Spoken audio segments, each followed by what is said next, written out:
Last trading செஷனில் பார்க்கும்போது மேஜராக எல்லா இண்டெக்ஸும் வந்து ஒரு ஹியூஜ் ஒரு ஃபால் கொடுத்துருந்து. இப்போ இதுக்கு மேஜர் ரீசன் சொல்லி பார்த்தீங்கன்னா, இப்போ யூஎஸ் ஈரான் அந்த வார் டென்ஷன் பேஸ் பண்ணி தான் வந்து மார்க்கெட்டில் ஒரு பேனிக் செல்லிங் இதை பேஸ் பண்ணிட்டு ஒரு ஹியூஜ் ஒரு ஃபால் வந்து கொடுத்துருந்து. இப்போ இண்டெக்ஸ் வைஸ் பார்க்கும்போது மெட்டல் செக்டார் அரௌண்ட் ஒரு 5% இன்ட்ராடேயில் வந்து ஒரு 5% கிட்ட வந்து நம்மளுக்கு வந்து ஃபாலாக இருக்குது. இது நீங்கள் நிஃப்டி, பேங்க் நிஃப்டி, அதுக்கப்புறம் வந்து சென்சஸ் பார்த்தீங்கன்னா நிஃப்டி வந்து நம்மளுக்கு வந்து 500 பாயிண்ட்ஸ், பேங்க் நிஃப்டி வந்து அரௌண்ட் ஒரு 1400 பாயிண்ட்ஸ் கிட்ட வந்து ஃபால் ஆச்சு. இதுவே வந்து நீங்கள் சென்சஸ் பார்த்தீங்கன்னா நியர்லி வந்து ஒரு 1500 பாயிண்ட்ஸ் கிட்ட வந்து ஒரு ஹியூஜ் ஒரு ஃபால் வந்து நம்மளுக்கு வந்து கொடுத்துருந்து. இது வந்து நீங்கள் வீக்லி பேசிஸில் பார்த்தீங்கன்னா லாஸ்ட் ஒரு 4 இயர்ஸில் வந்து பார்க்கும்போது ஒரு per வீக்கில் நம்மளுக்கு ஹியூஜாக வந்து ஃபால் ஆனது பார்த்தீங்கன்னா இப்போ லாஸ்ட் வீக் வந்து நம்மளுக்கு ஃபால் இருந்தால் வந்து ஹியூஜ். ஏன்னா இப்போது நீங்கள் பேங்க் நிஃப்டியில் பார்த்தீங்கன்னா நியர்லி ஒரு 7% கிட்ட வந்து ஃபாலாக இருந்தது. இதுவே வந்து நீங்கள் வந்து சென்சஸ் பார்த்தீங்கன்னா அரௌண்ட் ஒரு 4500 பாயிண்ட்ஸ் கிட்ட வந்து 1 வீக்கில் வந்து நம்மளுக்கு ஃபாலாக இருக்குது. ஓகே, இப்போது இந்த ஃபால் வந்து ஸ்டில் இது வந்து நம்மளுக்கு வந்து கண்டினியூ ஆகுமா? இப்போது நெக்ஸ்ட் வீக் வந்து நம்மளுக்கு வந்து மார்க்கெட் எப்படி இருக்குன்னு சொல்லி இந்த வீடியோவில் வந்து நம்ம டீட்டெயிலாக வந்து நம்ம பார்க்கலாம். இப்போ லாஸ்ட் ட்ரேடிங் செஷனில் வந்து இப்போ எஃப்ஐஎன்டிஏ ஆக்டிவிட்டி பார்த்தீங்கன்னா ஸ்டில் வந்து நம்மளுக்கு வந்து எஃப்ஐ பார்க்கும்போது இவங்க வந்து செல்லிங்கில் தான் இருக்காங்க, இவங்க பையிங்கில் கிடையாது. ஏன்னா இப்போ இதை பற்றி நம்ம முன்னாடியே வந்து டிஸ்கஸ் பண்ணியிருந்தோம். ஏன்னா இப்போ அந்த வார் டென்ஷன் பேஸ் பண்ணிவிட்டு இப்போ எஃப்ஐ வந்து இன்வெஸ்ட்மெண்ட்டுக்கான ஒரு பெரிய இன்ட்ரெஸ்ட் வந்து நம்மளோட மார்க்கெட்டில் வந்து அவங்க காமிக்கல. அதை பேஸ் பண்ணி என்ன பண்ணுறாங்கன்னா இருக்கிற ஃபண்ட்ஸ்லாம் வந்து அவங்க புல் பண்ணுறதால தான் மார்க்கெட்டில் வந்து ஒரு ஹியூஜ் ஒரு ஃபால் வந்து நம்மளுக்கு இதுவரையும் வந்து நம்மளுக்கு வந்து கொடுத்துருக்கு. அப்போது எஃப்ஐ ஸ்டில் இவங்க என்ன பண்ணாங்கன்னா செல்லிங்கில் இருக்காங்க. எப்பயுமே நம்ம டிஐஇ பார்க்கும்போது எஃப்ஐயோட ஃபண்ட்ஸ் வைஸில் பார்க்கும்போது கம்மியாக தான் இருக்குது. அப்போது டிஐஇ வந்து ஸ்டில் இவங்க வந்து பையிங்கில் இருக்காங்க, எஃப்ஐ வந்து செல்லிங்கில் இருக்காங்க. இப்போது ஒரு பையிங் மொமெண்டம் வந்து எப்போ வந்து நம்ம ஒரு நல்ல ஒரு வால்டைலேருந்து எக்ஸ்பெக்ட் பண்ணலாம் அப்படின்னா பையிங் சைடில் எஃப்ஐ அண்ட் டிஐ 2 பேருமே வந்து பையிங் போகும்போது தான் நம்ம வந்து ஒரு நல்ல ஒரு மொமெண்டம் வந்து பையிங் சைடில் வந்து எக்ஸ்பெக்ட் பண்ணலாம். ஸோ இப்போ லேட்டஸ்ட்டாக வந்து நமக்கு அந்த அப்டேட்ஸ் பார்த்துட்டு ஒரு மேஜர் ரீசன்ஸ் இப்போ மார்க்கெட் ஃபால் ஆனதுக்கு ஒரு இம்பார்ட்டன்ட் ஃபேக்ட்ஸ் என்னன்னு சொல்லி பார்த்துட்டு நெக்ஸ்ட் வந்து நம்ம டெக்னிக்கல் பாயிண்ட் ஆஃப் வியூவில் வந்து நிஃப்டி, பேங்க் நிஃப்டி, அதுக்கப்புறம் வந்து இப்போது க்ரூட் ஆயில் அதை பற்றியும் நம்ம வந்து இந்த வீடியோவில் பார்க்கலாம். இப்போ லாஸ்ட்லேயே வந்து நான் சொல்லியிருந்தேன் ஒரு இன்ட்ராடேயில் நம்ம அனலைஸ் பண்ணிவிட்டு ட்ரேட் பண்ண முடியுமான்னு சொல்லி ஒரு எக்ஸாம்பிள் காமிச்சிருப்பேன். இந்த வீடியோவில் வந்து நாங்கள் இப்போ லாஸ்ட் ட்ரேடிங் செஷனில் வந்து ஒரு அனலைஸ் பண்ணிவிட்டு அதை பேஸ் பண்ணிவிட்டு மார்க்கெட் வந்து எப்படி பெர்ஃபார்ம் ஆச்சுன்னு சொல்லி அந்த கிளிப்பும் வந்து நான் இந்த வீடியோவில் வந்து ஆட் பண்ணுறேன். இப்போது லாஸ்ட்டாக வந்து நமக்கு வந்து ஒரு சின்ன ஒரு புல் பேக் வந்து நம்மளோட மார்க்கெட் ஹவர்ஸில் வந்து கொடுத்துருந்தோம். அதுக்கு ரீசன் என்னன்னு சொல்லி பார்த்தீங்கன்னா இப்போ ட்ரம்ப் வந்து G7 இதில் வந்து ஒரு ஈரான் வந்து சரண்டர் ஆக போகுது அப்படின்னு சொல்லி ஒரு கிளைம் வந்து கொடுத்துருந்தாரு. இதை அதை பேஸ் பண்ணிவிட்டு ஓகே இப்போது ஈரான் வந்து சரண்டர் ஆகும்னு சொல்லிட்டு ஒரு பாசிட்டிவ் நியூஸ் அப்படின்ட்டு ஒரு புல் பேக் வந்து நமக்கு வந்து கொடுத்துருந்து. பட் இப்போ ஈரான் சைட்லேருந்து பார்க்கும்போது இப்போது லேட்டஸ்டாக இருக்கிற நம்ம யூஎஸ் ஆக்டிவிட்டி பேஸ் பண்ணிட்டு கண்டிப்பாக இதுக்கு வந்து நீங்கள் ரிக்ரெட் கண்டிப்பாக வந்து பண்ணுவீங்கன்னு சொல்லி அவங்களோட சைட்லேருந்து வந்து அப்போது ஆட்டோமேட்டிக் முடியும். இப்போது ட்ரம்ப் அவர் பண்ண ட்வீட் இப்போ இன்னைக்கு நைட் ஒரு ட்வீட் பண்ணுவார், திரும்பி நாளைக்கு பார்க்கும்போது அப்படியே ஆப்போசிட்டாக வந்து அவர் ட்வீட் இருக்குது. அப்போது எந்த நியூஸ்க்கு வந்து ஃபஸ்ட்டு மார்க்கெட் ரியாக்ட் ஆகுதுன்னு சொல்லி நம்ம நியூஸை பேஸ் பண்ணிவிட்டு இந்த மார்க்கெட்டில் வந்து நம்ம வந்து ட்ரேட் பண்ண முடியாது. ஜஸ்ட் ஒரு டெக்னிக்கல்ஸ் ஃபாலோ பண்ணாலே வந்து நம்மளால் ஒரு கன்சிஸ்டண்ட்டாக வந்து ப்ராஃபிட்ஸ் பண்ண முடியும். இது நம்ம சார்ட் அனலைஸ் பண்ணும்போது இதை பற்றி நம்ம டீட்டெயிலாக நம்ம பார்க்கலாம். அப்போது அவர் சொன்ன அந்த ஈரான் வந்து சரண்டர் ஆக போக சொல்லிட்டு ஜஸ்ட் அது ஃபேக் நியூஸ், அது வந்து உண்மை கிடையாது. ஸ்டில் வந்து நம்மளுக்கு வந்து வார் ஆன்கோயிங் போகிறதுக்கு தான் வந்து பாசிபிலிட்டிஸ் இருக்குது. ஓகே, நெக்ஸ்ட் வந்து நம்ம மேஜராக மார்க்கெட் ஃபால் ஆனதுக்கான ரீசன்ஸ் வந்து நம்ம என்னென்னு சொல்லி நம்ம பார்க்கலாம். ஏன்னா இப்போது ஃபர்ஸ்ட் ரீசன் வந்து பார்க்கும்போது இப்போ மிடில் ஈஸ்ட் கண்ட்ரியில் நடக்கிற அந்த வார் டென்ஷன், இப்போது யூஎஸ், இஸ்ரேல், அதுக்கப்புறம் வந்து இப்போ ஈரானை வந்து அட்டாக் பண்ணுற அந்த வார் டென்ஷன் பேஸ் பண்ணி தான் வந்து மார்க்கெட்டில் ஒரு ஹியூஜ் ஒரு ஃபால். இப்போது இன்வெஸ்டர்ஸோட மைண்ட் செட் இந்த டைமில் வந்து நான் இன்வெஸ்ட் பண்ணால் திரும்பி நம்மளுக்கு வந்து இப்போ கோவிட் டைமில் ஃபால் ஆன மாதிரி ஃபால் ஆச்சுன்னா இதில் வந்து நம்மளுக்கு மேஜராக வந்து பெருசாக வந்து நம்மளால் ப்ராஃபிட்ஸ் பண்ண முடியாது. ஏன்னா இப்போது இன்வெஸ்ட் பண்ணுற இது கரெக்டான டைம் கிடையாதுன்னு சொல்லி அவங்க நினைக்கிறதுனால தான் மார்க்கெட்லேருந்து அவங்க ஃபண்ட்ஸை வந்து புல் பண்ணுறதுனால ஒரு ஹியூஜ் ஒரு ஃபால் வந்து நம்மளுக்கு கொடுத்துருக்கு. ஓகே, செகண்ட் ரீசன் சொல்லி பார்த்தீங்கன்னா இப்போது ஆயில் ப்ரைஸ் வந்து நம்மளுக்கு அரௌண்ட் ஒரு $120 கிட்ட வந்து ஹிட் பண்ணிவிட்டு அதுக்கப்புறம் வந்து நம்மளுக்கு வந்து ஒரு ஷார்ப் ஒரு ஃபால் அரௌண்ட் ஒரு $82 கிட்ட வந்து பாட்டம் அடிச்சுட்டு திரும்பி நம்மளுக்கு வந்து ஒரு புல் பேக். இப்போ நேற்று க்ளோசிங்கே பார்த்தீங்கன்னா நியர்லி வந்து ஒரு $93 கிட்ட வந்து நம்மளுக்கு வந்து க்ளோசிங் இருக்குது. அப்போது மார்க்கெட் பேஸ் பண்ணி பார்க்கும்போது இப்போ க்ரூட் ஆயிலில் இந்த நியூஸ் வந்து நம்மளுக்கு வந்து மேஜராக வந்து ஒரு பெரிய இம்பாக்ட் கொடுக்கறதுக்கான ரீசன் என்னன்னு சொல்லி பார்த்தீங்கன்னா, இப்போ நம்ம வந்து ஆல்மோஸ்ட் ஒரு 80 to 85% ஆஃப் க்ரூட் ஆயில் வந்து நம்ம இம்போர்ட் பண்ணுறோம். அப்போது ஒரு இன்ஃப்ளேஷன் வந்தாலும் இது வந்து நம்மளுக்கு வந்து பெருசான வந்து நம்மளுக்கு வந்து அஃபெக்ட் ஆகும். அப்போ இது வந்து ஒரு மேஜர் ரீசன் நம்மளோட மார்க்கெட் வந்து ஃபால் ஆகுது. அப்போது ஆட்டோமேட்டிக்காக என்ன ஆகும்னா, இப்போ சப்ளை கட் ஆனதுனால டிமாண்ட் இன்க்ரீஸ் ஆகிறதுனால நம்மளுக்கு வந்து க்ரூட் ஆயில் ப்ரைஸ் வந்து ஆட்டோமேட்டிக்காக நம்மளுக்கு வந்து ஷூட் அப் ஆகுது. இப்போ ஆட்டோமேட்டிக்காக வந்து இப்போ அவங்க இன்வெஸ்ட் பண்ணால் கூட அந்த கார்ப்பரேட் ப்ராஃபிட் மார்ஜின் பார்த்தீங்கன்னா பெருசாக வந்து இந்த டைமில் வந்து அவங்களால வந்து எடுக்க முடியாது. அப்போது இதனால தான் வந்து நம்மளுக்கு வந்து அந்த க்ரூட் ஆயில் பேஸ் பண்ணிட்டு ஒரு பெரிய ஒரு பேனிக். ஏன்னா இப்போ நம்மளோட இதுலேயே நீங்கள் இந்தியாவிலேயே வந்து பார்த்துருக்கலாம். இப்போ லாஸ்ட் ஒரு 2 days வந்து ஆட்டோமேட்டிக் நமக்கு வந்து ரூமர்ஸ் வந்து ஸ்ப்ரெட் ஆக ஆரம்பிச்சது. நம்மளுக்கு வந்து பெட்ரோல் கிடைக்காது, டீசல் கிடைக்காது, அதுக்கப்புறம் கேஸுக்கு வந்து பெருசாக வந்து டிமாண்ட் வந்து கிரியேட் ஆக போகுதுன்னு சொல்லி நிறைய நியூஸஸ் வந்து நமக்கு வந்து ஸ்ப்ரெட் ஆக போகுது. இதை பேஸ் பண்ணிவிட்டு நிறைய பேர் என்ன பண்ணாங்கன்னா, அவங்களோட வெஹிக்கிள்ஸ் எடுத்துன்னு போயிட்டு நம்மளுக்கு வந்து பெட்ரோல் பங்க் ஆல்மோஸ்ட் வந்து ஃபுல் நியர்லி ஒரு 200-300 பீப்புள்ஸ் வந்து அட் அ டைமில் போயிட்டு பெட்ரோல் பங்க்லேருந்து அது பெரிய ஒரு இஷ்யூவாக வந்து இப்போ நம்மளோட கண்ட்ரியில் வந்து ஃபேஸ் பண்ணாங்க. அப்போது இந்த மாதிரி ஒரு ஃபியர் வந்து இருக்கிறதுனால தான் இப்போது க்ரூட் ஆயிலோட ப்ரைஸ் வந்து ஆட்டோமேட்டிக்காக நம்மளுக்கு வந்து இங்கே ஜம்ப் ஆகிறது ரீசன். பட் இது டெக்னிக்கல் ரீசனில் இதை பற்றி நம்ம முன்னாடியே வந்து டீட்டெயிலாக வந்து நம்ம டிஸ்கஸ் பண்ணியிருந்தோம். க்ரூட் ஆயில் ப்ரைஸ் வந்து எது வரையும் போகும், அதுக்கப்புறம் வந்து அடுத்தது வந்து நெக்ஸ்ட் நம்மளுக்கு வந்து அடுத்த ஹைஸ் வந்து எந்த லெவல் வந்து பிரேக் அவுட் ஆகும்னு சொல்லி இதை ஜஸ்ட் நீங்கள் வாட்ச் பண்ணலன்னா என்னோட ப்ரீவியஸோட வந்து நீங்கள் வாட்ச் பண்ணிங்கன்னா இதை பற்றி நான் உங்களுக்கு வந்து டீட்டெயிலாக வந்து எக்ஸ்பிளைன் பண்ணியிருந்தேன். சரி, ஓகே. இப்போது சப்போஸ் இப்போ வந்து க்ரூட் வந்து நம்மளுக்கு வந்து ப்ரீவியஸாக பார்க்கும்போது ஆவரேஜாக வந்து நம்மளுக்கு அரௌண்ட் ஒரு $65 கிட்ட வந்து நம்ம பை பண்ணியிருந்தோம். பட் இதுவே வந்து நம்மளுக்கு வந்து ஆஃப்டர் இந்த வார் டென்ஷன் இதை பேஸ் பண்ணி இப்போ கரண்ட்டாக வந்து பார்க்கும்போது அரௌண்ட் ஒரு $80 to $90 இந்த ரேஞ்சில் வந்து நம்மளுக்கு வந்து க்ரூட் ஆயில் வந்து ட்ரேட் ஆகுது. அப்போது இதை பேஸ் பண்ணிவிட்டு ஃபர்ஸ்ட் நமக்கு வந்து அதோட இம்பேக்ட் எப்படிலாம் வந்து நம்மளோட கண்ட்ரிக்கு வந்து இருக்குன்னு சொல்லி நம்ம பார்க்கலாம். ஏன்னா இப்போது $65 கொடுத்து நம்ம வாங்கும்போது நம்மளோட ஜிடிபி பார்த்தீங்கன்னா அரௌண்ட் ஒரு இது வெறும் க்ரூட் ஆயில் பேஸ் பண்ணி நம்மளோட ஜிடிபி பார்த்தீங்கன்னா அரௌண்ட் ஒரு 7 to 7.2 இருந்தது. பட் இதுவே வந்து நம்ம ஒரு $80 to $90 வந்து நம்ம கொடுத்து வாங்குற மாதிரி இருந்துச்சுன்னா நம்மளோட ஜிடிபி ஆட்டோமேட்டிக்காக வந்து என்ன ஆகும்னா கம்மியாகும். அரௌண்ட் ஒரு 6.5லேருந்து 6.7 வரதுக்கான பாசிபிலிட்டிஸ் இருக்குது. இதுவே நீங்கள் இன்ஃப்ளேஷன் பார்த்தீங்கன்னா ப்ரீவியஸாக பார்க்கும்போது அரௌண்ட் ஒரு 3.9லேருந்து ஒரு 4.1 இந்த ரேஞ்சில் வந்து நம்ம இன்ஃப்ளேஷன் வந்து இருந்து நம்ம எப்போனா ஒரு $65 கொடுத்து வாங்கும்போது. பட் இதுவே வந்து நம்ம $80 to $90 கொடுத்து வாங்கணும் அப்படின்னா அப்போ நம்மளோட இன்ஃப்ளேஷன் ரேட் வந்து ஆட்டோமேட்டிக்காக நம்மளுக்கு வந்து இன்க்ரீஸ் ஆகும். ஒரு 5லேருந்து ஒரு 5.5% வந்து நம்மளுக்கு வந்து இன்க்ரீஸ் ஆகிறதுக்கான பாசிபிலிட்டிஸ் இருக்குது. இதுவே நீங்கள் ஹோல்சேல் இது பார்த்தீங்கன்னா WPAன்னு சொல்லுவோம். இது வந்து முன்னாடி வந்து 4% இருக்கும். நெக்ஸ்ட் இது வந்து ஒரு $80 to $90 கொடுத்து வாங்கும்போது இது வந்து நம்மளுக்கு வந்து 5% வந்து இன்க்ரீஸ் ஆகும். நெக்ஸ்ட் வந்து நம்ம கேட் இப்போ கரண்ட் அக்கௌண்ட் டெஃபிசிட் பார்த்தீங்கன்னா 1.1% வந்து இருக்குது.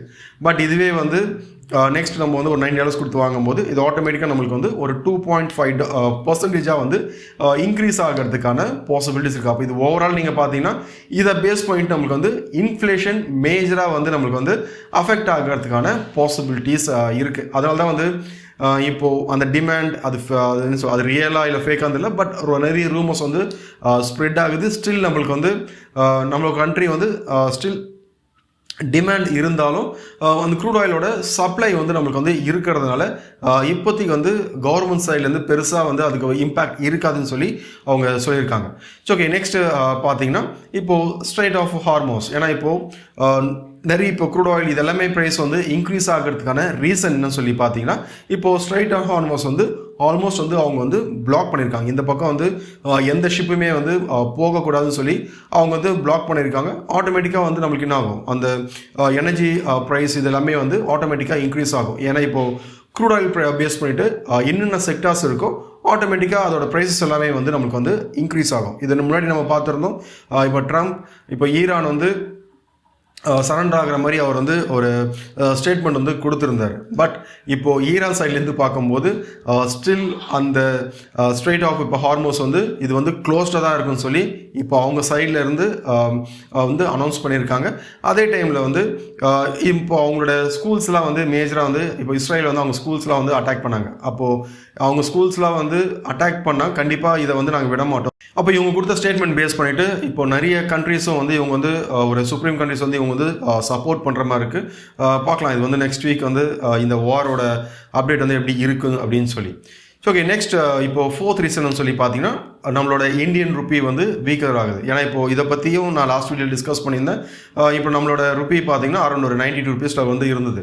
பட் நம்மளோட லாஸ்ட் ட்ரேடிங் செஷனில் பார்க்கும்போது நம்மளோட ருப்பி வந்து இன்னும் வீக்கர் ஆகுது. இதை பற்றி நான் ஆல்மோஸ்ட் வந்து ஒரு 2 months முன்னாடியே வந்து சொல்லியிருந்தேன். இப்போ ருப்பியோட நெக்ஸ்ட் லெவல் ஆஃப் டார்கெட்ஸ் வந்து எது வரையும் போகும் அப்படின்னு சொல்லி இப்போ லாஸ்ட் வீடியோலேயே வந்து நான் இதை பற்றி ஜஸ்ட் ஷார்ட்டாக வந்து நான் சொல்லியிருப்பேன். இப்போ நெக்ஸ்ட் லெவல் ஆஃப் ரெஸ்டாரன்ஸ் வந்து எது போகும்ட்டு ஜஸ்ட் ஒரு டெக்னிக்கல்ஸை வச்சு அப்போது இந்த ருப்பி நெக்ஸ்ட் எது வரையும் போகும்னு சொல்லி இதை நம்ம சார்ட்டை வச்சா ஃபைன் பண்ண முடியுமானா கண்டிப்பாக இது வந்து நம்ம சார்ட் வச்சே வந்து நம்மளால் ஃபைன் பண்ண முடியும். அப்போது இப்போ கரண்ட்டாக வந்து பார்க்கும்போது 92.47 ருப்பீஸ் வந்து இருக்குது பர் டாலருக்கு. அப்போது ஸ்டில் நம்மளோட ருப்பி வந்து இன்னும் வீக்கர் ஆகிறதோ வந்து இது வந்து நம்மளுக்கு வந்து ஒரு மேஜரான ஒரு ரீசனாக இருக்குது. இதை பேஸ் பண்ணிட்டு தான் வந்து இப்போ எஃப்ஐ பார்த்தீங்கன்னா பில்லியன்ஸ் ஆஃப் டாலர்ஸ் வந்து நம்மளோட மார்க்கெட்லேருந்து புல் பண்ணிவிட்டு அந்த குளோபல் அன்சர்டினிட்டி பேஸ் பண்ணிவிட்டு புல் பண்ணிவிட்டு இப்போ அவங்களோட இது யூஎஸ் பாண்ட்ஸ் அதுக்கப்புறம் வந்து கோல்டு இதில் போயிட்டு அவங்க பெருசாக ரிஸ்க் எடுக்க இன்ட்ரெஸ்ட் இல்லாமல் அதில் போயிட்டு அவங்க வந்து இன்வெஸ்ட் பண்ணுறாங்க. இது வந்து நம்மளுக்கு வந்து one of the major reason நம்மளோட மார்க்கெட் வந்து ஒரு மேஜராக வந்து செல் ஆஃப் ஆகிறதுக்கு.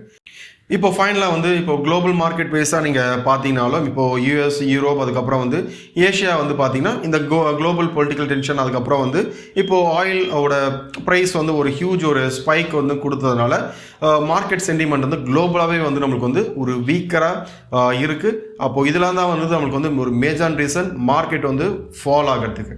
ஓகே நெக்ஸ்ட் வந்து இப்போ கோல்டு பற்றி கேட்டிருந்தீங்க. இப்போது நம்மளோட ஃபெட்டோட மீட்டிங் இருக்குது. இப்போது மார்ச் 17th and 18th வந்து ஃபெட்டோட மீட்டிங் இருக்குது. மோஸ்ட்லி எனக்கு தெரிஞ்சு இப்போது நிறைய ரிசர்ச் அனலிஸ்ட் வந்து அவங்களோட வியூஸ் பாயிண்ட் ஆஃப் வியூ வந்து ஷேர் பண்ணுறாங்க. இப்போது ஃபெட்டில் வந்து நமக்கு வந்து ரேட் கட் இருக்குமா அப்படின்னு சொன்னால் என்னோட point of view rate cut இருக்கிறதுக்கான பாசிபிலிட்டிஸ் ரொம்ப கம்மி. ஏன்னா இப்போ ரேட் கட் இருந்ததுன்னா ஆட்டோமேட்டிக்காக வந்து ஃபர்ஸ்ட் இதோட இம்பாக்ட் வந்து நம்மளுக்கு எங்கே இருக்குன்னு சொல்லி பார்த்தீங்கன்னா கோல்டு அண்ட் சில்வரில் தான் வந்து இதோட இம்பாக்ட் மேஜராக இருக்கும். ஸ்டில் அப்போது இங்கே வந்து நம்மளுக்கு வந்து ரேட் கட் கொடுத்தாங்க அப்படின்னா ஆட்டோமேட்டிக்காக வந்து நம்மளுக்கு என்ன ஆகும்னா கோல்டோட ப்ரைஸ் வந்து ஷூட் அப் ஆகும். பட் ஒரு டெக்னிக்கல் பாயிண்ட் ஆஃப் வியூலும் சரி, பட் இப்போ வரை நம்மளுக்கு வந்து அந்த நியூஸஸ் பேக்கப்லையும் பார்க்கும்போது என்னோட பாயிண்ட் ஆஃப் வியூ இப்போதைக்கு வந்து ரேட் கட்கான பாசிபிலிட்டிஸ் ரொம்ப கம்மி. அதனால் ஜஸ்ட் நம்ம வெயிட் பண்ணி பார்க்கலாம். இப்போ ஃபெட் ஏன்னா இப்போது பிரசிடென்ட் இப்போ ட்ரம்ப் அவர் வந்து ஒரு ட்வீட் வந்து பண்ணியிருந்தார். எப்போ ரேட் கட் வந்து எவ்வளோ சீக்கிரம் பண்ண முடியுமோ பண்ண சொல்லி இப்போது ஃபெட்டோட சேர்மனை டேக் பண்ணி அவர் ட்வீட் பண்ணியிருந்தார். பட் என்னோட இது வந்து இப்போதைக்கு ரேட் கட்டுக்கான பாசிபிலிட்டிஸ் ரொம்ப கிடையாது. ஏன்னா இப்போ குளோபலாக பார்த்தீங்கன்னா வீக்கராக இருக்கிறதுனால இப்போ அந்த ரேட் கட்டுக்கான பாசிபிலிட்டிஸ் கிடையாது. அப்போ இதில் தான் வந்து ஒரு மேஜர் ரீசன் மார்க்கெட் வந்து ஃபால் ஆகுச்சு. ஓகே இப்போது நெக்ஸ்ட் வந்து நம்ம ஒரு டெக்னிக்கல் பாயிண்ட் ஆஃப் வியூவில் வந்து எப்படி இருக்குன்னு சொல்லி நம்ம பார்க்கலாம். ஃபர்ஸ்ட் நம்ம பார்க்க போகிறது வந்து இப்போ நிஃப்டி அண்ட் பேங்க் நிஃப்டி. ஏன்னா இப்போ நான் முன்னாடியே வந்து சொல்லியிருந்தேன் ஜஸ்ட் எங்கள் ஸ்டூடெண்ட்ஸ் குரூப்பில் வந்து நாங்கள் டெய்லி வந்து நாங்கள் டிஸ்கஸ் பண்ணிவிட்டு ஒரு இன்ட்ராடேயில் வந்து மார்க்கெட் எப்படி இருக்குன்னு சொல்லி பார்த்துட்டு அதை பேஸ் பண்ணி நாங்கள் வந்து ட்ரேட்ஸ் வந்து எடுப்போம் அப்படின்னு சொல்லி இப்போ அதை பேஸ் பண்ணிவிட்டு இப்போ லாஸ்ட் ஒரு ஃப்ரைடே இப்போது நிஃப்டி அண்ட் பேங்க் நிஃப்டி நாங்கள் என்ன வந்து அனலைஸ் பண்ணோம், அதுக்கப்புறம் வந்து மார்க்கெட் வந்து எப்படி வந்து பெர்ஃபார்ம் ஆச்சுன்னு சொல்லி பார்த்துட்டு அதுக்கப்புறம் வந்து நம்ம Nifty and bank Nifty upcoming இயர்ஸில் வந்து எப்படி இருக்குன்னு சொல்லி நம்ம பார்க்கலாம். ஓகே இப்போ நெக்ஸ்ட் வந்து நம்ம ஒரு டெக்னிக்கல் பாயிண்ட் ஆஃப் வியூவில் வந்து Nifty bank Nifty gold and silver வந்து இப்போ கரண்ட்டாக வந்து நம்ம வந்து எப்படி இருக்குன்னு சொல்லி நம்ம டீட்டெயிலாக நம்ம பார்க்கலாம். ஃபர்ஸ்ட் வந்து நம்ம நிஃப்டி பார்க்கலாம். ஏன்னா இப்போ நிஃப்டி வந்து நான் சொல்லியிருந்தேன் இப்போ லாஸ்ட் ட்ரேடிங் செஷனில் வந்து ஒரு இன்ட்ராடேயில் வந்து நிஃப்டி வந்து எப்படி இருக்குன்னு சொல்லி இதை நாங்கள் முன்னாடியே வந்து டிஸ்கஸ் பண்ணியிருந்தோம். அதுக்கப்புறம் வந்து எப்படி வந்து பெர்ஃபார்ம் ஆச்சுன்னு சொல்லி ஃபர்ஸ்ட் வந்து நீங்கள் வந்து பார்த்துட்டு வாங்க. அதுக்கப்புறம் வந்து நம்ம நிஃப்டி இப்போ அடுத்தது வந்து எப்படி போகுன்னு சொல்லி நம்ம பார்க்கலாம். நம்ம இதே பார்த்துருந்தோம். இது வந்து ஒரு செல்லிங்கில் இருக்குது. இப்போ கீழே வந்து நம்மளுக்கு வந்து ஃபால் ஆச்சு அப்படின்னா ஒரு 23,593 இந்த ரேஞ்ச் கீழே வந்து வந்ததுன்னா நெக்ஸ்ட் ஆஃப் டார்கெட்ஸ்னு சொல்லி பார்க்கும்போது 23,152. ஏன்னா இப்போ எக்ஸாக்டாக நேற்று மார்க்கெட் வந்து எங்கே க்ளோஸ் ஆச்சுன்னா ரீட்ரெஸ்மெண்ட் லெவல் 0.68 அந்த ரீட்ரெஸ்மெண்ட் லெவலில் தான் வந்து நம்மளுக்கு வந்து க்ளோஸ் ஆயிருக்கு. அப்போ இதுக்கு கீழே ஸ்டில் நம்மளுக்கு வந்து அந்த ஃபால் ஆச்சுன்னா 23,152. ஓகே இப்போ நீங்கள் நிஃப்டி வந்து பார்த்துருப்பீங்கன்னு நினைக்கிறேன். அப்போது நிஃப்டியில் வந்து முன்னாடியே கிளியராக நான் லாஸ்ட் வீடியோலேயே வந்து சொல்லியிருந்தேன். நம்ம இதை வந்து செல்லிங்கில் இருக்கிறதுனால ஒரு இன்ட்ராடே பாயிண்ட் ஆஃப் வியூ வந்து செல்லிங்கில் இருக்கிறதுனால செல்லிங் சைட்லேயே வந்து நம்ம வந்து கான்சன்ட்ரேட் பண்ணலாம். அதே டைம் வந்து அதை வந்து ஒரு ஆப்பர்ச்சுனிட்டி கிடைச்சதை வந்து யூஸ் பண்ணிக்கலாம்னு சொல்லி சொல்லியிருந்தேன். அதே நீங்கள் டார்கெட் லெவல்ஸும் நீங்கள் வந்து நோட் பண்ணிங்கன்னா தெரிஞ்சிருக்கும். நம்மளுக்கு க்ளோசிங் வந்து பார்த்தீங்கன்னா அரௌண்ட் ஒரு 23,151 இதுதான் வந்து நம்ம க்ளோசிங் ப்ரைஸ். பட் நம்ம வந்து அதில் நீங்கள் டார்கெட்டே வந்து இது கம்பேர் பண்ணி பார்த்தீங்கன்னா ஆல்மோஸ்ட் வந்து நம்மளுக்கு வந்து 0.90 இதுதான் வந்து டிஃப்ரென்ஸ். இப்போ உங்களுக்கு ஓரளவுக்கு புரிஞ்சுட்டு என்னதான் நம்மளுக்கு வந்து நியூஸஸ் இருந்தால் கூட மார்க்கெட் நம்மளுக்கு வந்து டெக்னிக்கல் பேஸ் பண்ணி தான் வந்து மார்க்கெட் வந்து மூவ் ஆகும்.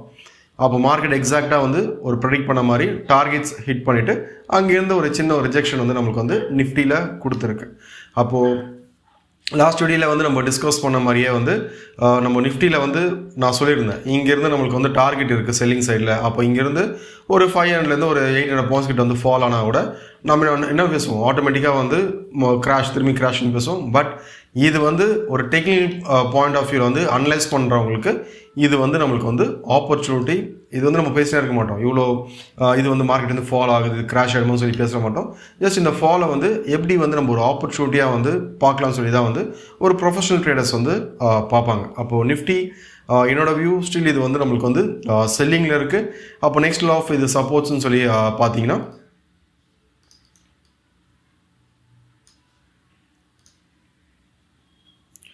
நெக்ஸ்ட் லெவல் சப்போர்ட்னு சொல்லி பார்த்தீங்கன்னா அரௌண்ட் ஒரு 22,604 இது வந்து நம்மளுக்கு வந்து நெக்ஸ்ட் லெவல் ஆஃப் சப்போர்ட்டாக வந்து நம்மளுக்கு வந்து ஆக்ட் ஆகும். இதில் இன்னொரு விஷயம், நம்மளுக்கு வந்து இந்த இடத்துல ஒரு பேட்டர்ன்ஸ் வந்து ஃபார்ம் ஆகுது, ஒரு ஹார்மோனிக் பேட்டர்ன்ஸ் வந்து நம்ம ஃபார்ம் ஆகிருக்கு. அந்த டார்கெட்டை வந்து ஜஸ்ட் நீங்கள் வந்து டெக்னிக்கல் பேஸ் பண்ணி நீங்கள் அனலைஸ் பண்ணி ட்ரேட் எடுக்கிறவங்களாம் ஜஸ்ட் நீங்கள் வந்து செக் பண்ணி பாருங்கள். உங்களுக்கு அந்த டார்கெட்டை வந்து எக்ஸாக்டாக நம்மளுக்கு வந்து இந்த லெவலில் தான் வந்து காட்டுது. அப்போது நெக்ஸ்ட் வீக் நம்மளுக்கு வந்து இந்த சப்போர்ட் லெவல் வந்து பிரேக் அவுட் ஆச்சுன்னா அடுத்தது வந்து நம்மளுக்கு வந்து இந்த ரேஞ்ச் வரையும் வரதுக்கான பாசிபிலிட்டிஸ் இருக்குது. அதனால் ட்ரெண்ட் ரிவர்சல் ஆனால் மட்டும் பையிங் சைடில் போங்க. ட்ரெண்ட் ரிவர்சல் ஆகாத வரையும் நீங்கள் வந்து செல்லிங் சைடில் இருக்கிறதே வந்து சேஃப். சும்மா வந்து நான் அந்த புல் பேக்கில் வந்து போயிட்டு பை போக போகிறேன்னா திரும்பி வந்து மார்க்கெட் எப்பவுமே வந்து ஃபால் வந்து ஒரு பெரிய ஒரு வால்ட்டில் வந்து நம்ம வந்து ஃபாலில் எதிர்பார்க்கலாம். ஓகே, அதனால் ஆப்போசிட் ட்ரெண்டில் போகிறத விட ட்ரெண்டோட ட்ராவல் பண்ணாலே வந்து ஒரு நல்ல ஒரு ப்ராஃபிட்ஸ் வந்து நம்மளால் பண்ண முடியும். நெக்ஸ்ட் வந்து நம்ம பேங்க் நிஃப்டி பார்க்கலாம். இப்போது பேங்க் நிஃப்டியை வந்து ஜஸ்ட் நீங்கள் வந்து பார்த்துட்டு வாங்க, ஒரு இன்ட்ராடேயில் வந்து என்ன ப்ரெடிக்ட் பண்ணணும்னு சொல்லி. அதுக்கப்புறம் வந்து நம்ம நெக்ஸ்ட் வந்து பேங்க் நிஃப்டி வந்து எப்படி இருக்குன்னு சொல்லி நம்ம பார்க்கலாம். இப்போ பேங்க் நிஃப்டி பார்த்தீங்கன்னா இப்போ நியர்பை சப்போர்ட் லெவல், இப்போ இது வந்து பார்த்தீங்கன்னா அரௌண்ட் ஒரு 53,768 இது வந்து நம்மளுக்கு வந்து நியர்பை சப்போர்ட் லெவலாக வந்து ஆக்ட் ஆகுது. அப்போது இது வந்து நம்மளுக்கு வந்து கீழே செல்லிங் வந்து ஸ்டார்ட் ஆச்சு அப்படின்னா, இப்போ ஃபார் எக்ஸாம்பிள் இப்போ வந்து நியர்பை சப்போர்ட்னு சொல்லி பார்த்தீங்கன்னா 54,592. அப்போ இது 54,592 வந்து நம்மளுக்கு வந்து பிரேக் அவுட் ஆச்சுன்னா 54,429 இந்த ரேஞ்ச் வந்து நம்ம பேங்க் நிஃப்டியில் வந்து எக்ஸ்பெக்ட் பண்ணலாம். இதுவே வந்து நீங்கள் ஒரு இன்ட்ராடே பாயிண்ட் ஆஃப் வியூவில் வந்து 1 ஹவரில் இங்கே வந்து நமக்கு வந்து ஒரு ஸ்விங் ஃபார்மேஷன்ஸ் இருக்கும். இப்போ அதை பேஸ் பண்ணிட்டு என்ன பண்ணலாம்னா இதில் வந்து நீங்கள் ட்ரேட்ஸ் வந்து எக்ஸிக்யூட் பண்ணிக்கலாம். ஓகே, இப்போ நீங்கள் பார்த்துருப்பீங்கன்னு நினைக்கிறேன். பேங்க் நிஃப்டி வந்து இதுலேயும் நம்ம கிளியராக சொல்லியிருந்தோம், பேங்க் நிஃப்டி வந்து செல்லிங் அப்படின்னு சொல்லியிருந்தோம். அதே டைமில் வந்து நம்ம டார்கெட் லெவல்ஸை வந்து முன்னாடியே வந்து கொடுத்துருந்தோம், பேங்க் நிஃப்டி வந்து எது வரையும் போகும் அப்படின்னு சொல்லி. அப்போ பேங்க் நிஃப்டியும் பார்த்தீங்கன்னா எக்ஸாக்டாக வந்து நம்மளுக்கு வந்து எங்கேருந்து பஞ்ச் பண்ணிட்டு அந்த பவுன்ஸ் பேக்கும் கொடுத்துன்னு சொல்லி பார்த்தீங்கன்னா ஜஸ்ட் அந்த டார்கெட் லெவல்ஸை நீங்கள் வந்து கம்பேர் பண்ணி பார்க்கலாம். எக்ஸாக்டாக ஒன்ஸ் இந்த டார்கெட் வந்து ஹிட் பண்ணிட்டுக்கப்புறம் தான் மார்க்கெட் வந்து ஒரு சின்ன ஒரு புல் பேக் வந்து நம்மளுக்கு வந்து இங்கே கொடுத்துருந்தது. புரியுதா? அப்போது மார்க்கெட் என்னதான் நம்மளுக்கு வந்து வாட் டென்ஷன் இருந்தாலும் டேரெக்டாக நமக்கு வந்து இங்கே வந்து ஒரு 52,000 போயிடுவானா அந்த மாதிரிலாம் போகாது. அப்போ ஒரு இன்ட்ராடேக்கு ஒரு டார்கெட்ஸ் வந்து எப்படி ஃபிக்ஸ் பண்ண இருக்குது, இப்போ அதை பேஸ் பண்ணி தான் வந்து நான் டார்கெட் வந்து ஃபிக்ஸ் பண்ணுது. அப்போ இது ஒரு தடவை தான் போகும் ஒரு இன்ட்ராடே பாயிண்ட். அப்போ இது பிரேக் அவுட் ஆச்சுன்னா அடுத்தது எது வரையும் போகும். அதே டைமில் வந்து நம்ம என்ன பார்க்கணும், டைமையும் பார்க்கணும். அது வந்து எப்போ வந்து பிரேக் அவுட் ஆகுது அதை பேஸ் பண்ணிவிட்டு நம்மளுக்கு வந்து டார்கெட் வந்து இப்போ இன்ட்ராடேலேயே கொடுக்குமா இல்லையான்னு சொல்லி இப்போ நிறைய அனலைஸ் இருக்குது. அதை பேஸ் பண்ணி தான் வந்து நம்ம ஒரு டிசிஷன் எடுத்து இப்போ இன்ட்ராடே பண்ணோன்னா ஒரு நல்ல ஒரு ப்ராஃபிட்ஸ் வந்து நம்மளால் பண்ண முடியும். அதனால் சும்மா ஒரு வாட் டென்ஷன் இதை பேஸ் பண்ணி நான் புட் ஆப்ஷன் எடுத்தால் ப்ராஃபிட் வருமானா அந்த மாதிரிலாம் வந்து நம்ம ப்ராஃபிட்ஸ் இருக்கணும். அப்போ கரெக்டாக ஒரு என்ட்ரி எங்கே எடுக்கணும், அதே டைம் வந்து என்ட்ரி எடுக்கும் போதே வந்து எந்த இடத்துல வந்து எக்ஸிட் ஆகணும், இதை தெரிஞ்சதுன்னா இதை பேஸ் பண்ணிவிட்டு ஒரு நல்ல ஒரு ப்ராஃபிட் வந்து நம்மளால் பண்ண முடியும். ஸோ ஓகே, இப்போது பேங்க் நிஃப்டி நெக்ஸ்ட் வந்து நம்ம வந்து எப்படி இருக்குன்னு சொல்லி பார்க்கலாம். இப்போ பேங்க் நிஃப்டி நமக்கு வந்து அப்கமிங் வீக்ஸில் பார்க்கும்போது என்னோட point of view bank Nifty இது வந்து நமக்கு வந்து ஒரு மேஜரான ஒரு சப்போர்ட் லெவலாக வந்து ஆக்ட் ஆகுது. ஏன்னா இப்போ கரண்ட்டாக வந்து பார்க்கும்போது இந்த இடம் வந்து நமக்கு வந்து ரெசிஸ்டன்ஸ் லெவல். இப்போ இந்த இடம் பார்க்கும்போது ஒரு தடவையும் நமக்கு வந்து மார்க்கெட் வந்து ஹிட் பண்ணிவிட்டு ஒரு பவுன்ஸ் பேக் கொடுத்துருக்கு. ஏன்னா இப்போது இந்த இடத்துல வந்து நீங்கள் பார்த்துக்கலாம், ஃபஸ்ட் டைம் நம்மளுக்கு ஹிட் பண்ணும்போது இங்கேருந்து ஒரு பவுன்ஸ் பேக், நெக்ஸ்ட்டும் நம்மளுக்கு வந்து இந்த இடத்துல இருந்து பவுன்ஸ் பேக்காக இருக்குது.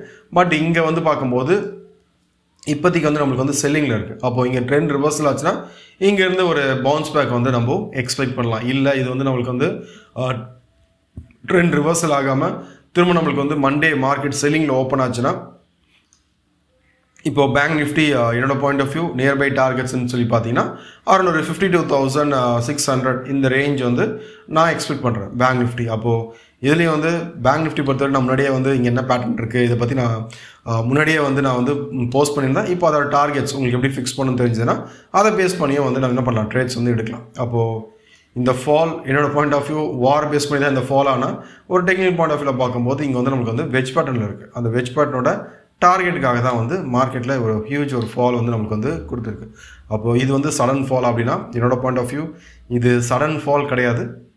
என்ன சொல்றது, முன்னாடியே வந்து அனலைஸ் பண்ணி வச்சு அவங்களுக்கு இல்லை நான் அனலைஸ் பண்ணாமல் சும்மா அந்த கேண்டல்ஸ் க்ரீன் கலர் கேண்டல் இருந்தால் பை, ரெட் கலர் கேண்டல் தான் செல் பண்ணுறவங்களுக்கு கண்டிப்பாக வந்து இது வந்து சடன் ஃபால், அடுத்து வந்து மார்க்கெட் வந்து கிராஷ் ஆகும், ஒரு 50,000 போயிடும், ஒரு 49,000 போய்டும் சொல்லி நிறைய ரூமர்ஸ் இருக்குது. ஜஸ்ட் நீங்கள் வந்து உங்களோட ரிசர்ச் பண்ணிட்டு இல்லைனா வந்து உங்களோட ஃபினான்ஷியல் கேட்டு அதை பேஸ் பண்ணிட்டு நீங்கள் வந்து உங்களோட ட்ரேட்ஸை வந்து எக்ஸிக்யூட் பண்ணிக்கலாம். ஓகே, ஜஸ்ட் என்னோட இது வந்து இது கால்ஸ் அந்த மாதிரிலாம் கிடையாது. என்னோட பாயிண்ட் ஆஃப் வியூ மார்க்கெட்டில் வந்து ஒரு வார் பேஸ் பண்ணிவிட்டு ஒரு குளோபலாக வந்து வீக்னஸாக இருக்கும் போதும் நம்மளுக்கு வந்து ஒரு டெக்னிக்கல்ஸ் வந்து எப்படி ஒர்க் ஆகுது இதை ஜஸ்ட் வந்து காமியத்துக்காக தான் வந்து என்னோட பாயிண்ட் ஆஃப் வியூ வந்து நான் ஷேர் பண்ணுறேன். அப்போது பேங்க் நிஃப்டி இது வந்து நம்மளுக்கு வந்து செல்லிங்கில் இருக்குது. அப்போ மண்டே ஃபஸ்ட்டு மார்க்கெட் வந்து எப்படி ஓப்பன் ஆகுதுன்னு சொல்லி பாருங்கள், பார்த்துட்டு அதை பேஸ் பண்ணிட்டு நீங்கள் என்ன பண்ணலாம்னா உங்களோட டிசிஷன்ஸை வந்து நீங்கள் எடுத்துக்கலாம். நெக்ஸ்ட் வந்து நம்ம கோல்டு அண்ட் சில்வர் பார்க்கலாம். இப்போது கோல்டு பார்த்தீங்கன்னா நம்ம ப்ரீவியஸாகவே வந்து டிஸ்கஸ் பண்ணியிருந்தோம். கோல்டு வந்து நம்மளுக்கு வந்து சேனலில் இருக்குதுன்னு சொல்லியிருந்தேன். அப்போ அந்த சேனல் வந்து கீழே பிரேக் அவுட் ஆகிறதுக்கு தான் வந்து பாசிபிலிட்டிஸ் இருக்குதுன்னு சொல்லியிருந்தேன். அப்போது இங்கே செக் பண்ணி பார்த்தீங்கன்னா தெரியும். இப்போ இந்த இடம் வந்து நம்மளுக்கு வந்து அப்புறம் என்ன சொல்லியிருந்தேன்னா இந்த இடத்துல வந்து நமக்கு வந்து ட்ரெண்ட் ரிவர்சல் ஆச்சுன்னா அதுக்கப்புறம் வந்து நீங்கள் பையிங் போகலான்னு சொல்லியிருந்தேன். பட் மார்க்கெட் பார்க்கும்போது நமக்கு வந்து இந்த ரேஞ்சுக்குள்ளேயே தான் வந்து இருக்குது.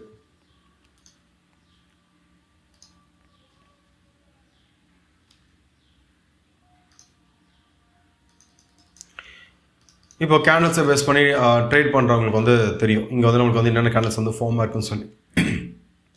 அப்போ இதை பேஸ் பண்ணி பார்க்கும்போது இந்த இடம் வந்து நமக்கு வந்து ரெசிஸ்டன்ஸாக வந்து ஆக்ட் ஆகுது, இந்த இடம் வந்து நம்மளுக்கு வந்து சப்போர்ட் லெவலாக வந்து ஆக்ட் ஆகுது. அப்போது இங்கே ஃபார்ம் ஆகிற பேட்டர்ன் பேஸ் பண்ணிட்டே வந்து இது எந்த பக்கம் வந்து பிரேக் அவுட் ஆகுது இது வந்து நம்ம முன்னாடியே வந்து ஃபைண்ட் பண்ணலாம். அப்போது கோல்டு இப்போ லாஸ்ட் வீக் பார்க்கும்போது ஒரு செல் ஆஃப் வந்து நம்மளுக்கு வந்து கொடுத்துருக்கு. ஓகே, அப்போ இது வந்து நம்மளுக்கு வந்து இப்போ நெக்ஸ்ட் வீக் இப்போ கரண்ட்டாக வந்து பார்க்கும்போது கோல்டு பொறுத்தவரையும் இது வந்து ரெசிஸ்டன்ஸ், இது வந்து சப்போர்ட். இப்போ கரண்ட்டாக வந்து நம்மளுக்கு வந்து ஒரு சைட்வேஸ்குள்ளே வந்து ட்ரேட் ஆகுது.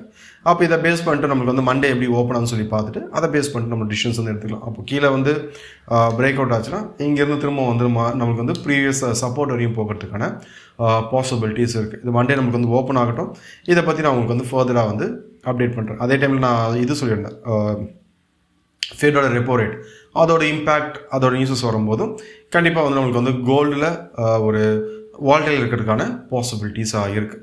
நெக்ஸ்ட் வந்து நம்ம சில்வர் பார்க்கலாம். இப்போது சில்வரும் வந்து நம்ம முன்னாடியே ப்ரெடிக்ட் பண்ணதான் சில்வர் வந்து சேனலாக இருக்குதுன்னு சொல்லி. அப்போது இதுவும் வந்து நமக்கு வந்து கீழே பிரேக் அவுட் ஆகிறதுக்கு தான் வந்து பாசிபிலிட்டிஸ் இருக்குதுன்னு சொல்லியிருந்தேன். இப்போ இங்கே பார்க்கும்போது இது வந்து நம்மளுக்கு வந்து சேனல் ஃபார்மேஷனில் இருந்து அப்போ இது நம்மளுக்கு வந்து டவுன் சைடில் வரதுக்கான பாசிபிலிட்டிஸ் தான் வந்து இருக்குதுன்னு சொல்லியிருந்தேன். அப்போ இது பார்க்கும்போதும் நம்மளுக்கு வந்து கீழே தான் வந்து லாஸ்ட் ஒரு 3 ட்ரேடிங் செஷனில் பார்க்கும்போது ஒரு நல்ல ஒரு செல் ஆஃப் வந்து நம்மளுக்கு வந்து சில்வரில் கொடுத்துருக்கு. அப்போது கோல்டு அண்ட் சில்வர் இப்போ அப்கமிங் வந்து நமக்கு ஈவெண்ட் அது வரையும் வந்து ஜஸ்ட் ஒரு சைட்வேஸ்குள்ளேயே தான் வந்து நமக்கு வந்து பெருசாக வந்து மொமெண்டம் வந்து கோல்டு அண்ட் சில்வர் வந்து நம்ம எக்ஸ்பெக்ட் பண்ண மாட்டோம். ஒரு அந்த ஃபெட்டோட அந்த அவுட்கம் வரும்போது அதை பேஸ் பண்ணிவிட்டு நம்மளுக்கு வந்து கோல்டு அண்ட் சில்வரில் இம்பேக்ட் எப்படி இருக்குது அதை பேஸ் பண்ணிட்டு வந்து நம்மளுக்கு நெக்ஸ்ட் வந்து எப்படி இருக்குன்னு சொல்லி உங்களுக்கு வந்து நான் அப்டேட் பண்ணுறேன். ஓகே, இப்போ உங்களுக்கு ஓரளவுக்கு கிளியராக இருந்திருக்குன்னு நினைக்கிறேன். அப்போது என்னதான் நம்மளுக்கு வந்து நியூஸ் ஃபேக்டர் இருந்தாலும் மார்க்கெட் ஒரு டெக்னிக்கல் பேஸ் பண்ணி நெக்ஸ்ட் வந்து நம்மளுக்கு வந்து ஒரு இன்ட்ராடே பாயிண்ட் ஆஃப் வியூ வந்து எது வரையும் போகும். இது வந்து நீங்கள் இன்வெஸ்ட்மெண்ட் பண்ணால் கூட ஜஸ்ட் ஒரு சார்ட் தான். அந்த சார்ட் வந்து நம்மளுக்கு வந்து அனலைஸ் பண்ண தெரிஞ்சுன்னா அது வந்து நம்மளுக்கு வந்து எவ்வளோ தூரம் வந்து நம்மளுக்கு வந்து அது ஒரு ட்ராவலிங் டைம் இருக்கும் இது எல்லாமே வந்து நம்மளால் முன்னாடியே வந்து ஃபைன் பண்ணலாம். அதை பேஸ் பண்ணி நீங்கள் ட்ரேட் பண்ணாலும் சரி இன்வெஸ்ட் பண்ணாலும் வந்து ஒரு நல்ல ரிட்டர்ன்ஸ் வந்து நம்மளால் எடுக்க முடியும். அதை பேஸ் பண்ணி தான் வந்து கோல்டெல்லாம் வந்து ப்ரீவியஸாக என்னோடய பாயிண்ட் ஆஃப் வியூ நான் ஷேர் பண்ணியிருப்பேன். அரௌண்ட் ஒரு இப்போது இடிஎஃப்லாம் பார்க்கும்போது கோல்டு வந்து அரௌண்ட் ஒரு 47 rupees இருந்தது. அந்த டைம் வந்து பைன்னு சொல்லியிருப்பேன். அப்போ அந்த ட்ராவலிங் டைம் எது வரையும் போகும்னு சொல்லியும் முன்னாடி வந்து ப்ரெடிக்ட் பண்ண விஷயம் அரௌண்ட் ஒரு 97 rupees வரையும் போகும்னு சொல்லி ப்ரெடிக்ட் வந்து ஒன்ஸ் அந்த டார்கெட் கொடுத்ததுக்கப்புறம் தான் மார்க்கெட்டில் வந்து ஒரு ஹியூஜ் ஒரு ஃபால். அப்போது மார்க்கெட்டில் மேலே போகிறதுக்கும் ரீசன் இருக்குது, அதே மாதிரி கீழே வரதுக்கும் வந்து ரீசன்ஸ் இருக்குது. அந்த ரீசன் என்னன்னு சொல்லி தெரிஞ்சுக்கிட்டு நம்ம ட்ரேட் பண்ணும்போது நம்மளாலேயும் வந்து ஒரு கன்சிஸ்டண்ட்டாக வந்து மார்க்கெட்டில் ப்ராஃபிட்ஸ் பண்ண முடியும். ஓகே, இந்த வீடியோ உங்களுக்கு யூஸ்ஃபுல்லாக இருந்திருக்குன்னு நினைக்கிறேன். தேங்க்யூ.